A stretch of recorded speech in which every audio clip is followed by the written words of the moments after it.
Welcome back to the new series of Have We Got Planning News for You. Thank you so much for joining us once again after the summer. We're really thrilled to be back. As always, can I encourage you to make a charity donation in place of the registration fee? We support, as you know, the NHS Charities Together and Shelter, although we're very happy for you to donate to a charity of your choice if you prefer.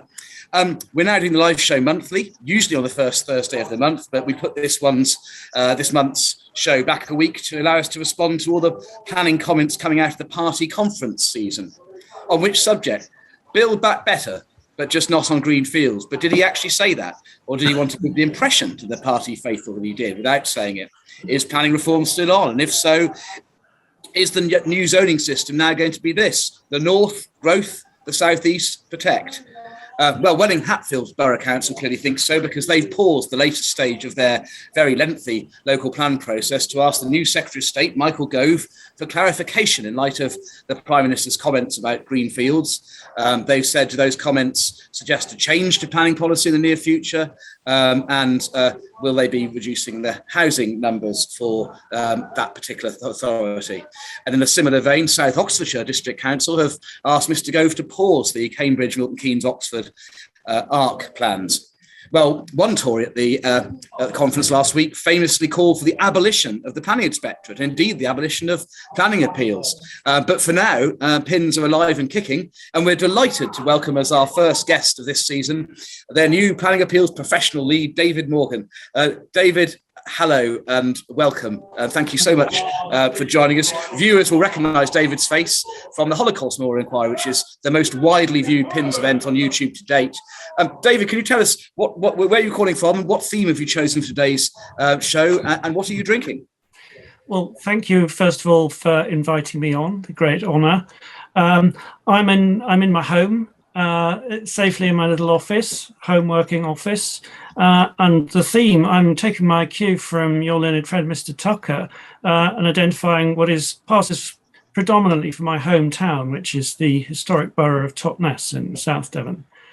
And just as by way of a direct answer to what I'm drinking, it is water. But with that theme in mind, I've got a nice bottle of Pinot for later on from the Sharpham estate, which is just outside the town of my youth. Fantastic. Fantastic. Well, welcome again. Now it's time to introduce the panel. And first of all, Mary. Mary, hello. I can hear the rest of you. Well, let's go straight to, what are you, Chris? How are you doing? Tell us what's up. I can see a famous house in the background. Yes, I am still in recovery mode. My legs are getting better slowly. But thank you very much to everybody who came out and supported us when we were running. You as well. And Sasha, thank you very much for everybody who sponsored us as well. Thank you very much indeed for that. The house has raised over £20,000, and I'm very grateful to everybody who has sponsored that. Thank you very much indeed. Presumption is all in the mood for it. He's got his London Marathon hat on. He's wearing his Shelter T-shirt. Somebody suggested the other day that Shelter might be a female. And I said, how could you possibly think that? So, Holly Mitchell, just to be clear, he's a male owl, all right? Just so we're absolutely clear about that. And I'm at home in Hogwarts, and I'm drinking champagne. Sasha, you're doing a poll today in a car. How are you? I am, but I'm not. I'm trying not to roll around quite with as much force as Paul did. Don't be shy. I'm somewhere on Junction 1. The marathon wasn't enough. I'm making my way to Headingley to do a sponsored cycle ride back to London for the Professional Cricketers Trust. So Some people think I'm mad. I think I'm mad, but I'm trying to raise money for a good cause. So that's where I am. And lovely to be back.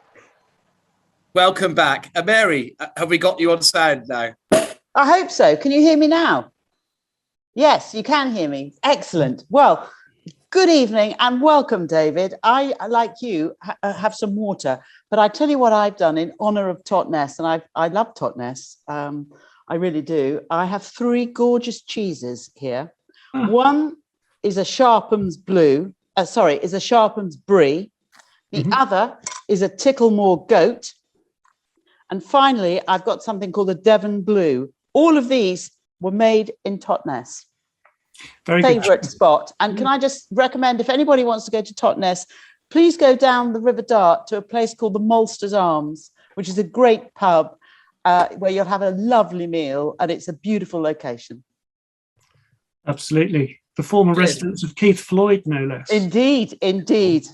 And the current chef is perhaps not a boozer, but he's still an excellent chef.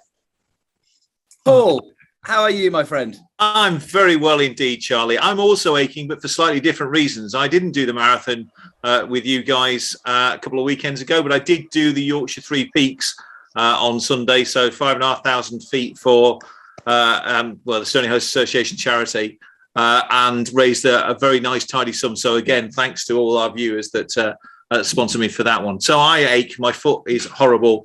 And it also means that I haven't been able to drag myself down to any local delicatessen.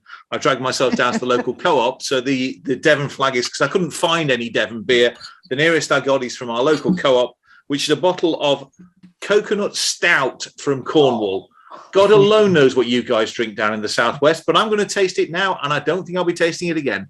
But cheers, David. Much luck to drink. So have you, Paul, on this show? Well, Charlie Banner here. As you can see, I'm in a slightly unusual. I'm in Gibraltar. I'm actually on the deck of a stationary cruise ship in Gibraltar, where I've just given a talk at the Chancery Bar Association's Gibraltar conference. I didn't ever think I'd end up speaking on a cruise ship, but there you go. You do something new every day. As you can see, I'm about to have one of the hair moments I've had on various outdoor. Hey. I think Sasha called it my Donald Trump moment, rather unkindly. I am drinking monkey shoulder tonic. Monkeys, of course, being the symbol of Gibraltar. And as for my topless theme, well, I haven't got anything that you can see of Totnes. And the reason is my experience is that when I drive through or go on the train through Totnes, the first thing that strikes you isn't visual, but it rather affects your sense of smell. Anybody who knows Totnes well will know what I mean, but a certain pungent smell, which I haven't so far smelt over here at Miss Astrad, so I don't associate Totnes myself with anything visual. Anyway, without further ado, let's go to the case reports. I believe, Paul, you're kicking off with an appeal decision from Becks Hill. I am. It's a decision from last month, end of last month, by Mr. Inspector Wilkinson. It was an appeal against a refusal by Rother District Council, who refused consent for a scheme for 160 units, outline consent, which had been submitted as recently as July 2017 on a site which was allocated. In fact, it was allocated after the application had been submitted in the Development and Site Allocations Local Plan.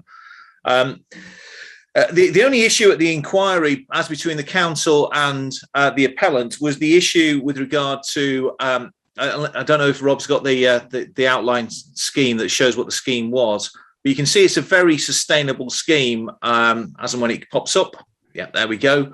It's tucked in right on the western side of Becks Hill. It's an obvious location, but the difficulty is that it was close to within 100 metres of the hydrological catchment of the Pevensey Levels special area of conservation, which I now have read a great deal about, and I'm happy to impart as little as possible. The Pevensey Levels SAC, as I'm sure all our viewers know, is designated because of the importance of a little snail called the Little Walpole Ramshorn snail, which is very tiny indeed.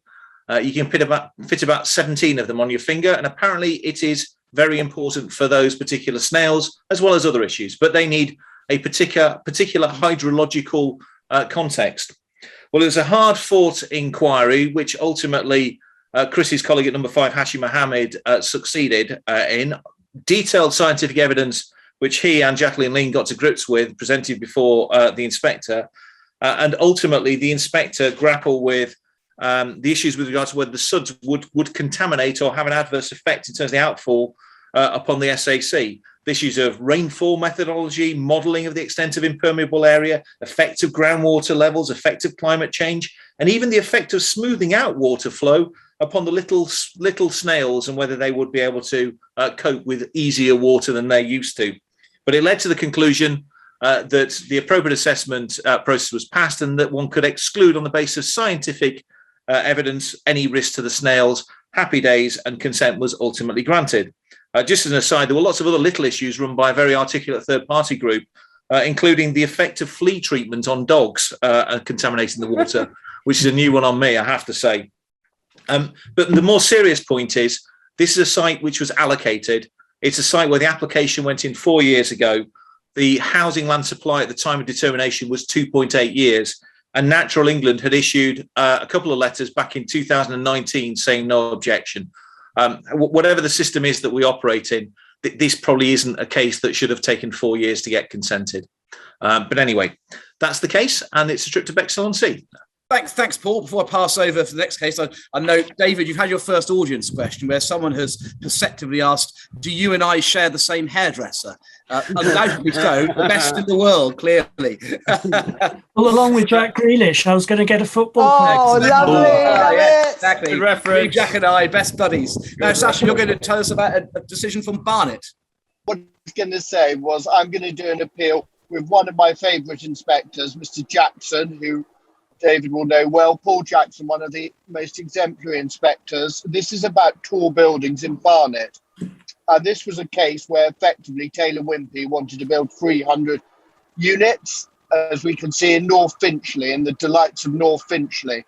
And I think this is quite an important case for those involved in the promotion and fighting of tall buildings. The inspector concluded that it was, in his terms in paragraph 13, tall buildings were starkly out of keeping with the context of the site. So I think it's quite important because he also found in favour of the HLS in relation to the appellant, so the tilt and balance was in play. But notwithstanding that, the fundamental point is the character and appearance of the proposal was so great in terms of its harm, so as to significantly demonstrably outweigh the benefits of the scheme. So we must all concentrate on design. Thank you, John. Thanks, Sasha. Two points of clarification. Firstly, for any of our European viewers, Sasha is in a right-hand drive car. And secondly, you did jump in and out a bit in reception, it must be said, Sasha. The bits where your reception were bad, probably the most perceptive we've heard of you on this show. Now, Chris, you're going to take us to sunny Didcot. I will take you again, but I have to say, I love the way that Paul told that. It almost sounded like a children's bedtime story about the little snails, and they were very good. Chris, what do you call a slug with a housing problem? I don't know. What do you call it? Oh. Yeah, very good. Very good. All right. That's a bit of northern humour. That's allowed in the Inspectorate, I believe. Now, I'll get that in about 5 minutes' time. Yeah. So Didcot. We're going to go to Didcot, which is in South Oxfordshire. I think we've got the details of the case, if we can just bring that up. Now, South Oxfordshire, has anybody been there? We've all been there. Everybody's been there. It's just constant appeals in South Oxfordshire. It's the new Cheshire, Cheshire East. And this is an appeal by Manor Oak Homes, who I must say have been very successful in a whole series of appeals recently. So well done to them. The appeal was allowed. It was in front of Inspector Philip Major. It was for 150 houses, including public open space. Now, there's a lot of development going on in Didcot, it has to be said.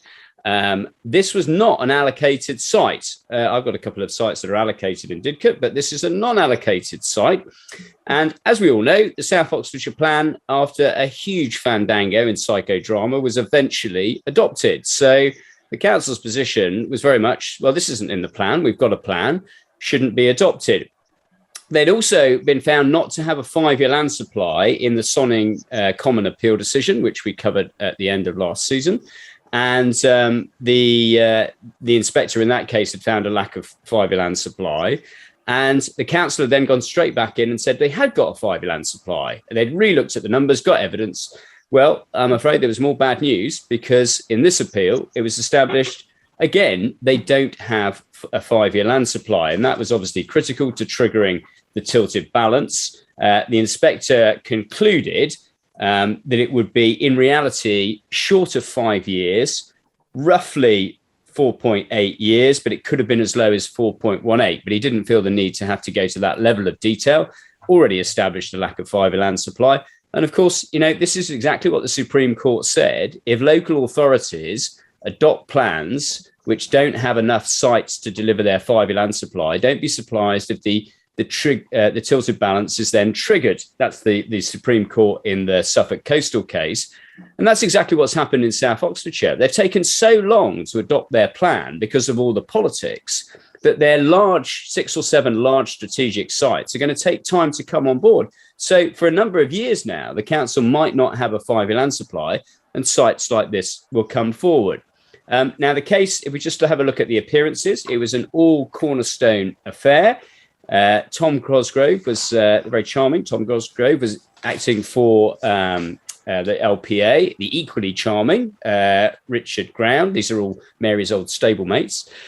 Was acting for the appellant, assisted by Ben Defoe. And Richard won the case on behalf of Manor Oak Properties. Well done to him. Now, you'll notice there, well done to Jeff Armstrong, who acted as the planning witness, but there was a landscape witness as well. Now, the critical thing about this case, aside from the 5-year land supply, was the location. The location wasn't in the area of outstanding natural beauty, but it was right on the edge of it. It was 5 fields, right on the edge of the AONB. The inspector considered all the landscape evidence, obviously, quite carefully.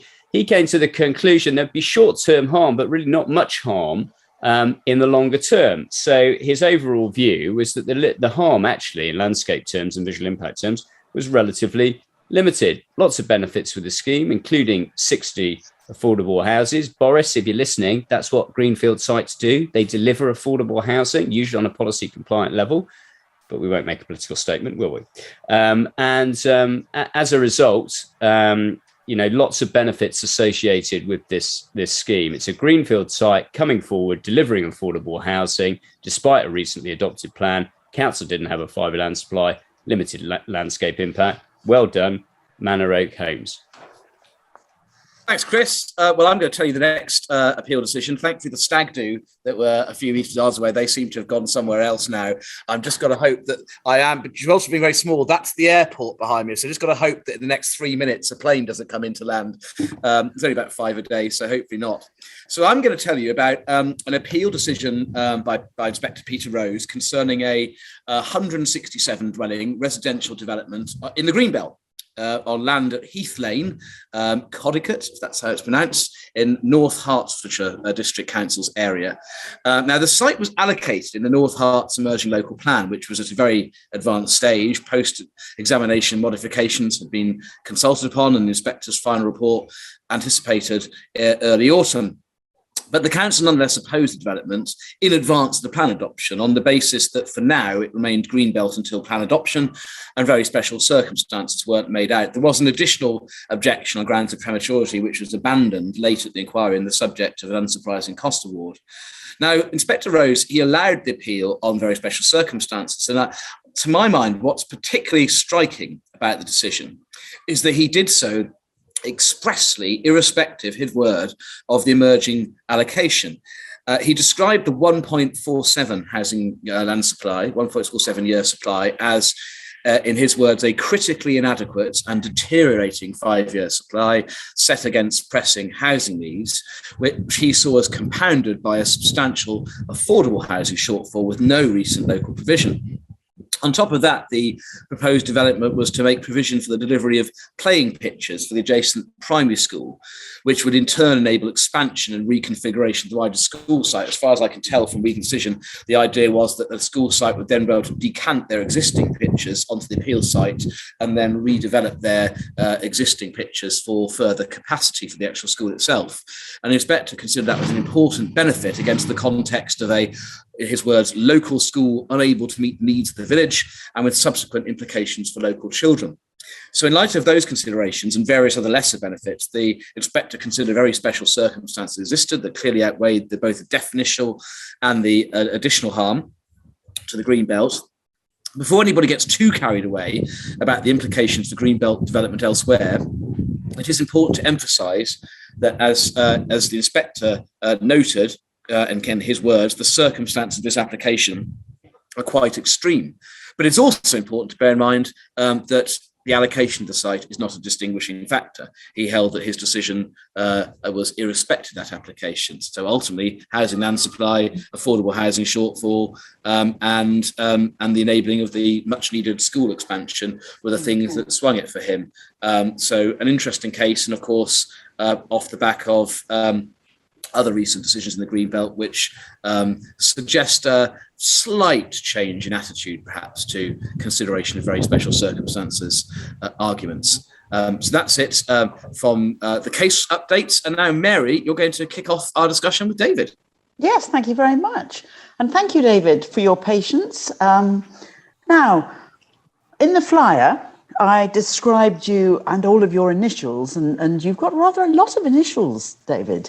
And so I thought we'd just start with a little explanation of your career before you joined PINS, David. What can you tell us about what you got up to before you joined PINS?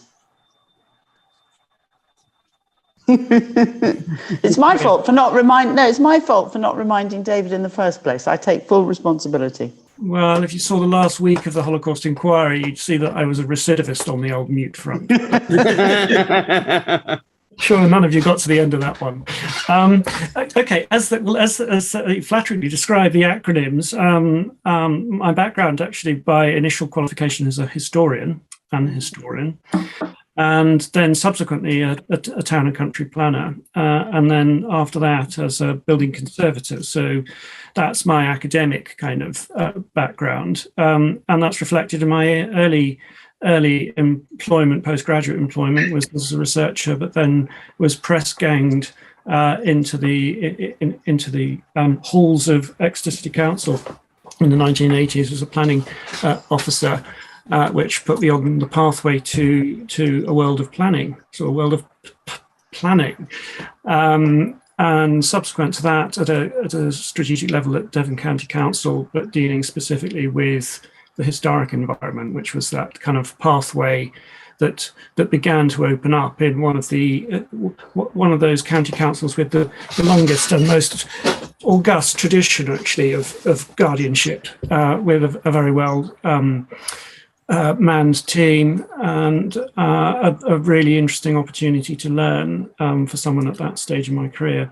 So then I subsequently did my historic environment degree, which was the passport to really a career with English heritage, something that we'd collectively all kind of sought to aspire to.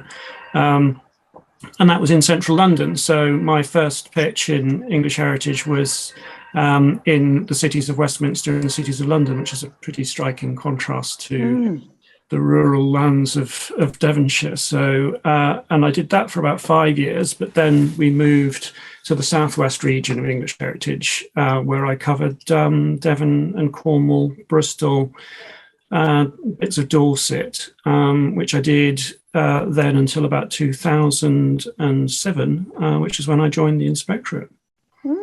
How very interesting, David. So you've got a history of working for a number of organisations. And so when you joined PINS, what sort of work did you focus on? I'm guessing that you were obviously recruited as a specialist inspector in an area where specialisms are required. Indeed.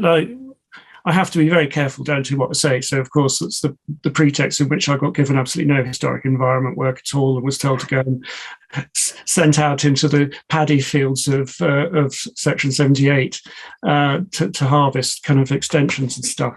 I mean, there is a purpose to that. It's a bit frustrating, but you do need a grounding in that kind of work, the high volume stuff to get yourself, confident and in the saddle. But then I did focus on historic environment stuff at an increasingly higher level, which is kind of the more rewarding for what we call the Section 20 stuff, which is the detail of consent on listed buildings, but also the wider issues around setting. And it's it's an interesting process, really, because you almost, when I finished at English Heritage, I was dealing with the Royal William Yard in Plymouth, for example, the most important collection of naval victualling buildings on the planet. And previous to that, I've been doing Somerset House, for example, the repurposing of Somerset House in London. But when you come back to inspectoring, you're faced with a decision on a window or a door, on a relatively humble piece of vernacular architecture. It's the mechanics of the process, really, that become more into focus, and the rightness of the decision, which is as an English Heritage Inspector of Historic Buildings, you're an advocate, you're a partisan player and a defender, as you see yourself, of the historic estate. Whereas when you're an inspector, you have to shift to that impartial zone, weigh up the merits of the case. So it's an interesting. But sometimes life is like that, isn't it? You feel like you may perhaps you take a step backwards in order to just ultimately take many steps forward. And when people are switching career paths, that often happens, doesn't it? It does, and it's a very interesting place. I mean, as the decision maker, and I think that there's a lot of appeal for inspectors is in a world of, I suppose, sort of shared responsibility for outcomes. An inspector is faced with a binary choice when they get out of bed. On the same side, I have to say, of the bed. But you have to make a decision. It doesn't go away. So, Sorry, my mind's wandering here. I need to focus, Mary, on some proper questions here. What advice, David, would you give to wannabe inspectors?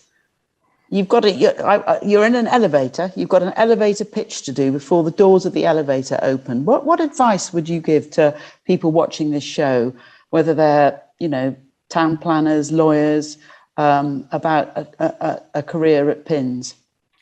I mean, well, it's a very timely question, Mary, because you may know we've got the advert out for Band 1 inspectors at the moment. So my pitch would be to that broad church, actually, of people. I think it's important to emphasise that there's quite a spectrum of professional expertise within the Inspectorate, and it's that diversity that I think enriches it. So I would be encouraging anyone from those backgrounds, and that, of course, would include architects, but environmental specialists, water specialists, people with, highways experience, engineers. There's a lot of breadth to our casework, which needs to be reflected in the workforce in order that we do it effectively. So that would be my first pitch, is to say there is a place for you, even if you're not a planner. And I keep on reminding myself I am a planner. But beyond that, I think it goes to that pitch again, is that you've got the opportunity to engage in a broad range of casework. And remember, the spectrum for us includes national infrastructure and local plans, as well as the more arcane areas of specialist casework, including heritage but trees, arboriculture, a whole range of stuff like that, which are skills that the organisation needs. So I would be very much saying, if you bring that to us, we will want to use it, and you will have the opportunity to exercise that judgment on a pretty unique level, in actually determining decisions and, actually contributing to that process, and that broader process of the planning and development system. So it's a great opportunity to do work that you want to do with a clear level of satisfaction in doing it well. And is it necessary, David, to have 20 years experience before you join PINS, or are you looking also for young blood? Well, that's an interesting question, because the demographic is changing and has significantly changed in the time I've been here. I mean, I spent 3 years training inspectors, 3 years plus training inspectors, and you do get quite a critical insight into the intakes of each year, and we were recruiting over that time. And I think historically there used to be a threshold of the expectation of 10 years, but that there are certainly people that have been appointed, and I've agreed to appoint, with less than that. I think that brings a different perspective to things across a range of areas. And I think there is there is a critical point where you want people to have some time before the master, having a breadth of experience in work areas that they can bring to the inspectorate. But at the same time, it's it's a free market, isn't it? And we have to identifying the right people with the right capabilities and competencies, which is, I think, has to be the priority over, some hard doctrinaire notion of X number of years. Otherwise, you're not coming in. Indeed. And in your new role now as professional lead at planning appeals, what does that mean? And does it mean that you're now a full-time administrator and we're not going to see you on the road, as it were? Alas, I've done my last case, of course, but you never say that, do you? Because, of course, you'll know that my colleague David Smith went back into the field after his tour as a professional lead. So you should never say never. But I think that, the straight answer is, no more casework for me, with a measure of regret, actually. I do enjoy it. It's something that you kind of find difficult to let go.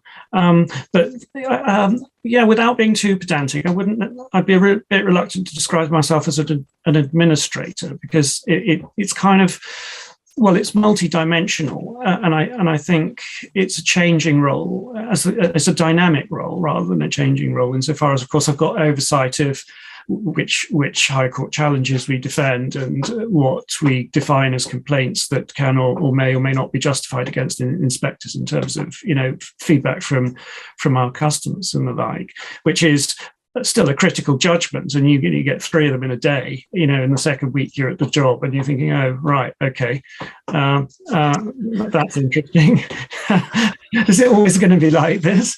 And beyond that, we're looking at the kind of professional areas and competencies, and at that point I think that Charlie made in one of his questions that I saw, which we'll come on to in a bit more detail, but do we need more architects if we're going to deal with design codes and building better and building beauty and asking for beauty and rejecting ugliness and fostering stewardship? Who are these people going to be? And of course we do need specialists coming in, but part of my role is looking at how we can repurpose existing specialisms, find ways in which we can begin to build capacity with people with a background in urban design, for example, to get them in a position where they're able to take on some of these more high-profile cases. David, can we just talk a little bit about your last epic case, the Holocaust inquiry? I understand that was the most watched inquiry at PINS, and I'm interested for you to tell us what sort of numbers that generated, and also just to tell us about the lessons that have been learnt, do you think, about conducting such an inquiry like that online? What are the strengths and weaknesses from the inspector's perspective? So, numbers. Tell us about the numbers first. Well, I just saw a post there very quickly of some really extraordinary numbers, which is way dwarfs my expectations, because I got a bit of feedback that the YouTube films or videos attracted 24,500 views, but I don't know whether that was just what we captured during that time, and of course the numbers will have grown subsequently, so that global number might well be considerably more than that. 20 million according to chit chat going on as you speak, David. Okay, all right. Amazing. That's more scary than 24,000, isn't it, really? The lessons around it, it's a very interesting story in itself. We could devote a whole evening to having a conversation around that. But and of course about the merits of it, which we can't do for obvious reasons. I'm talking about the process, but the process. We started off with the clear intention that was a face-to-face event. The whole status of it and its purpose was such, I think, that most people would, pre-COVID, hardly question the idea it was going to be a written reps or something like that. But that wasn't going to happen, and so we looked at trying to do a blended event where we could do the process of the event live, but with the capacity for blending. And we got quite far down the line on that until the second lockdown, and when we were compelled to do virtual or nothing. And the overarching, imperative, I think, for all of us was that we knew we had to proceed with it and get on and try and make it work. So there was a huge investment in making it work and making it continue to work. And 6 weeks of virtual is a long time to keep something, up and running. And we had 1 or 2 glitches. And one of the key, I suppose, risks around it was the tech failing, at both ends of barristers, and at our end, and of course critical opportunities for people to engage with it who couldn't. But by and large, we achieved that, but with quite a lot of investment, I have to say, and I had a lot of support. And we ran the event from Bristol. I wasn't the last week. After lockdown total happened, I did come back here, which is where I forgot my mute button.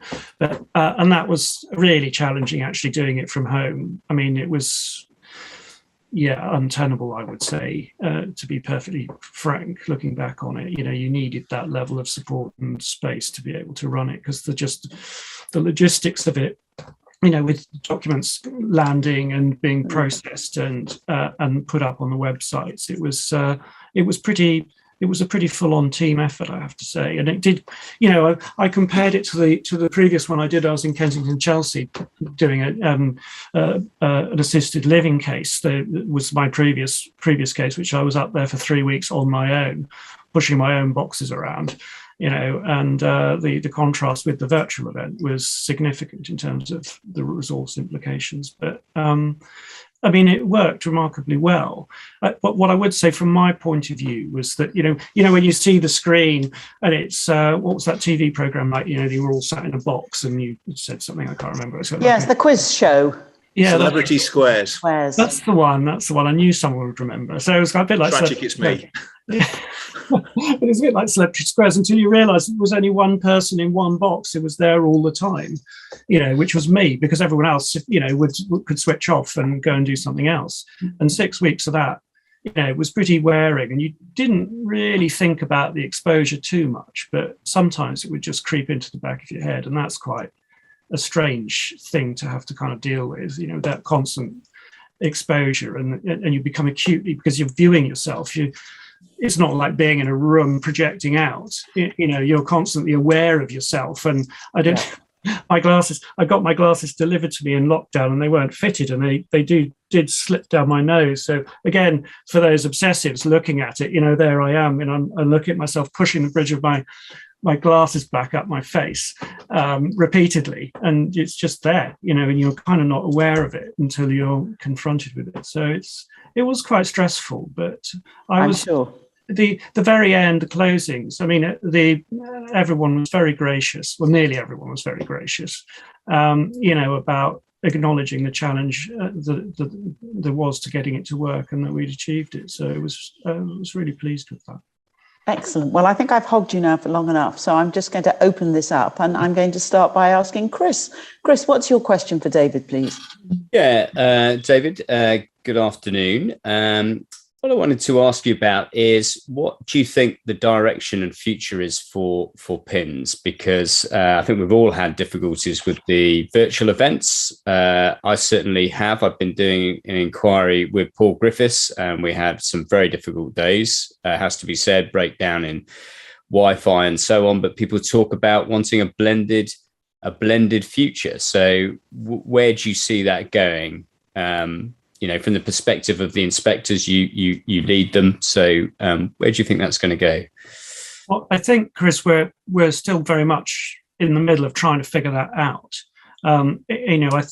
There's clear direction of boots on the ground going back to live events, but there is also a clear recognition that there is significant value in the digital realm for a number of reasons. We've just rehearsed them for a bit, and I think that those components are going to be part of it. The blend is a really interesting one, because I think that's still in genesis, really, about how we begin to maturate some kind of fully resilient blended process is still some way off. But I see all elements of these approaches being present in varying degrees, to greater and lesser degrees. depending on the circumstances. I mean, the real point, I suppose, again, is that we're still trying to figure that out, and that's the process of the research and consultation that we've been engaged with over the summer, which we're hoping to pull together in some meaningful way by the autumn. Presently, do you think part of the answer is to recognise that there are issues about gender equality associated with this and people's differing commitments? Do you think that embracing a digital future in part might help to address? Because we've got some absolutely shocking inequality at the planning bar, as Mary highlighted.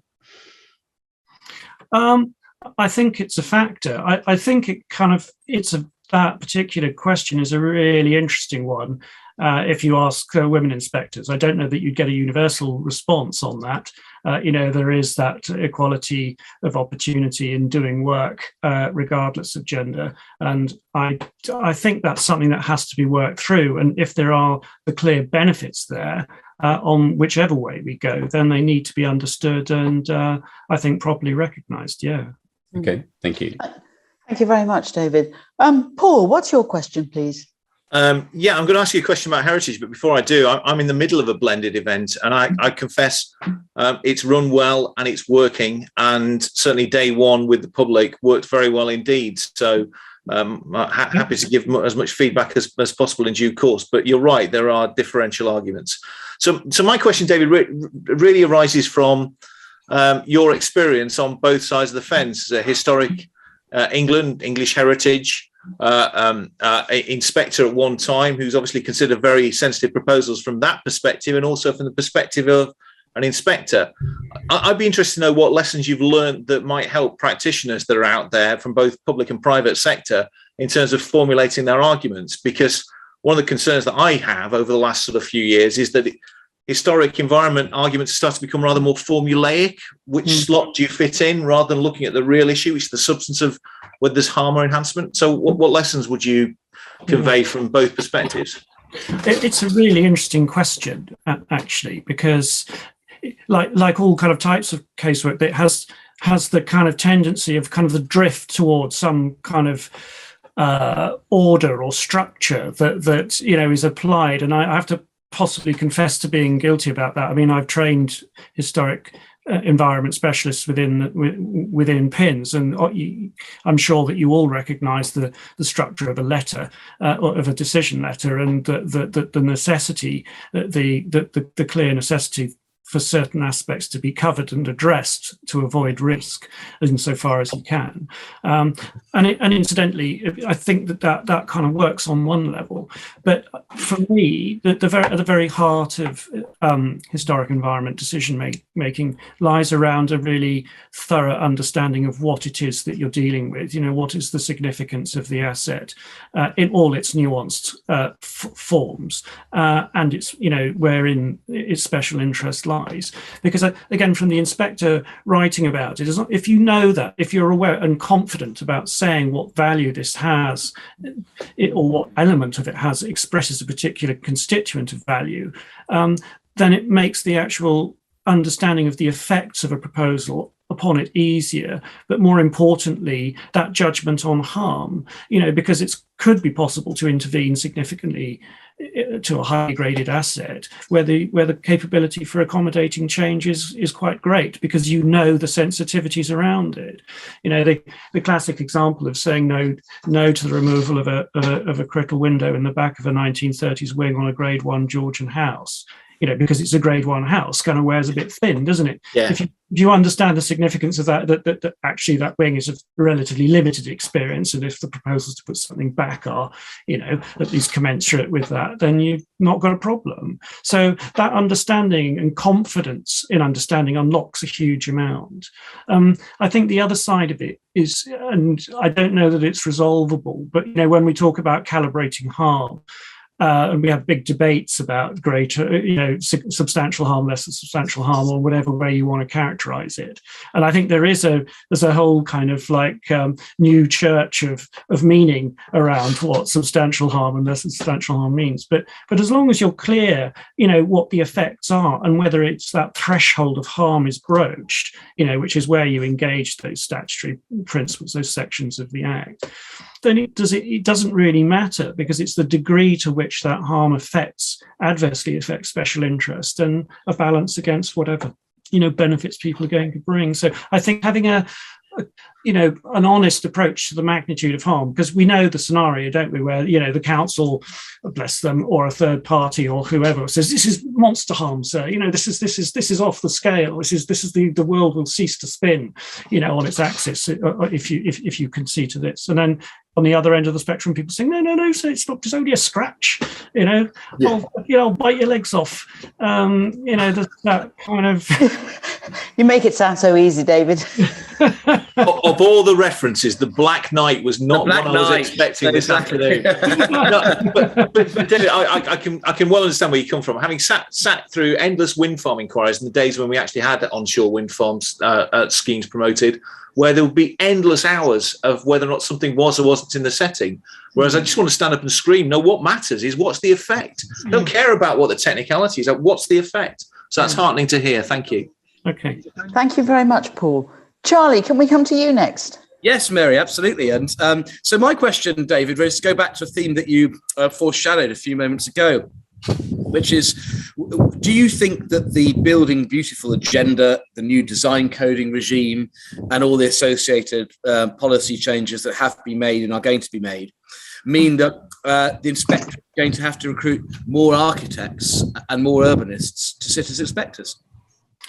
I think we will. I mean, I think part of the hesitancy around it is, for example, to what degree is any changed, if I could characterize it that way, development plan process going to invest design coding in the authority of an inspector to determine its merits. And if that's the case, we're going to need a load of local plan inspectors with some really serious sensitivities around what good design is and what good design codes are. And there's a lot of debate around that at the moment, and the way the suitability and I suppose grain and detail of design codes, whether it's on what geographical area it may relate to, whether it's a site, whether it's a district, So I think there's a lot to get to grips with potentially in the application of design codes. But, with that premise, ask for beauty. We can all have a very short discussion about what beauty is in the context of the planning system, can't we? And equally with ugliness. We're going to have to be making decisions that really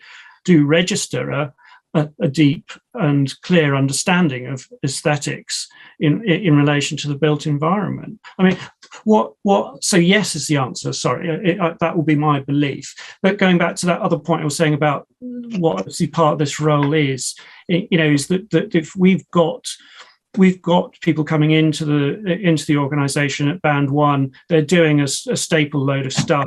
And we've got the Paul Griffiths and the David Nicholsons and the Paul Jacksons, for example, in the senior kind of phase of their profession doing those big cases. We need to be able to find a way to grow these people into a position where they're able to take on higher grades of casework and actually some clear succession planning around that. And so I think there are probably two things. Is yes, we're probably going to need more, but we're going to need to be creative about how we can utilize the skills we've got and ensure that they can grow and meet the growing demands, whatever they may be. Thank you, David. Sasha, I realise it looks like as if you've got to your journey's end. What's your question before you need to get out of your car? Can you hear me okay? Yes, we can hear you. Wonderful. David, I want to go back to Chris's theme, because I think it's fair to say all of us who work in planning appeals are obviously fascinated by the future. I mean, I just wonder whether you would consider, because obviously you'll have a say, that we have a proper forensic detailed consultation exercise, because as you probably might have followed on this programme, we've got a spectrum of views Some from the let's absolutely go back 100% to the old world, and those that say 100% let's go to the new world. And I just wonder, because it probably will dictate the future of planning appeals for the next 10 years, that we have some kind of really proper process to get everyone's view heard and considered by you and others in the Planning Inspectorate. Yeah, I mean, forgive me if I kind of shimmy a bit on that, Sasha, but I mean, there has been a lot of research undertaken with a whole range of stakeholders through the Strategy Directorate. And I can't give you a definitive list of who they may be, but there would be, to my mind, little purpose in actually embarking on something that was going to be so transparently limited as to not give us an informed view, whatever that outcome is. So I am confident in terms of the process that the range of stakeholders whose views have been sought is broad, and that the questions are being asked that will give us clear answers, insofar as they will be clear, given, as you've said, there is a broad spectrum of opinion one way or the other about the way this is going. And I can't anticipate it insofar as I see, each of these elements having a purpose and a value. It's how they're balanced and applied, I think really as much as anything else, that is going to be where the art is in trying to find that direction forward. I mean, from my point of view, forgive me, it's quite early days for me in my engagement in that area, but that's my faith in this is being pursued, on the basis of a clear understanding of what our customers want. If we look at the business plan, we're going to be customer focused. We really need to understand and optimize the way we deliver, those events in the future. Thank you very much. Thank you, Sasha. Thank you, Sasha, for your question. And David, thank you so much for coming onto the show. It's been a pleasure to have you with us. Thank you. Back to you, Charlie. Thanks, Mary. In Gibraltar. Thank you, David, from me too. Well, what's next? Well, we've got our episodes coming up in November and December. We've got the Chief Executive of the National Housing Federation, Kate Henderson. And yes, really, we have Brian May, the actual Brian May, author of We Will Rock You, The Show Must Go On, etc. He's going to talk to us about his nature conservation campaigns with the Save Me Trust as well. So join us for that. In the meantime, we'll be sending you via YouTube and Spotify and Apple Podcasts and all those sorts of things, and LinkedIn, our regular case updates. We're doing one in about 10 days, 2 weeks' time. We'll put that in the can and send it to you so you can keep updated between now and our next live show. We'll see you in November live. Join us then. Thank you for joining us now, and thank you again, David. Cheerio. Cheers, David. Thank you. Bye-bye. Bye. This is horrible, by the way. Of course it is. Yours always are, Paul. Cheerio.